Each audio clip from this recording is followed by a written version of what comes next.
Maoist లేఖ గురించి మాట్లాడితే గణేష్ గారు ఆయన ఎందుకు ఆ లేఖ విడుదల చేశాడు అంటే నీకు నీ క్వాలిటీస్ ఏవైతే ఉన్నాయో ఇవి మావోయిస్ట్ వీటికి అన్నిటికీ వ్యతిరేకం. అసలు చెగువేరా అడుగుజాడలు నువ్వు నడుస్తున్నా నువ్వు చెప్పుకుంటున్నావు గానీ ఒక్క పాయింట్ నీలో అంగుళం అంగుళం చూసినా మాకు అది కనబడట్లా. మేము కూడా నీకు సపోర్ట్ చేస్తున్నామేమో అని జనాలు అనుకుంటారు. నీవేమో పిచ్చి పిచ్చి పోకళ్ళు ఉన్నాయి, ఎటుపోతున్నావో నీకే తెలియట్లా. మమ్మల్ని కూడా అలాగే అనుకుంటారు. మావోయిస్టులందరూ బీజేపీకి టీడీపీకి పొత్తు అనే ఒక పేరు బయటికి వస్తుంది నువ్వు చేయబట్టి. అసలు నీకు నాకు సంబంధం లేదనే విషయాన్ని నేను చెబితే తర్వాత మేము దులిపేసుకోవచ్చు ఈ దీన్ని.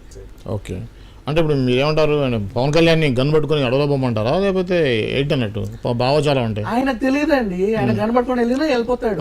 ఆయనకు తెలియదు ఫస్ట్ ఆఫ్ ఆల్, ఆయన జీవితం ఎటుపోతుందో క్లారిటీ ఆయనకు లేదు. ఇంకా చెప్పనా, నువ్వు సీఎం ని చేసి కూర్చోబెట్టినా సరే ఒక నెల కూర్చొని అదే ఏంటి బోర్ కొడుతుంది లేసి వెళ్ళిపోతాడు.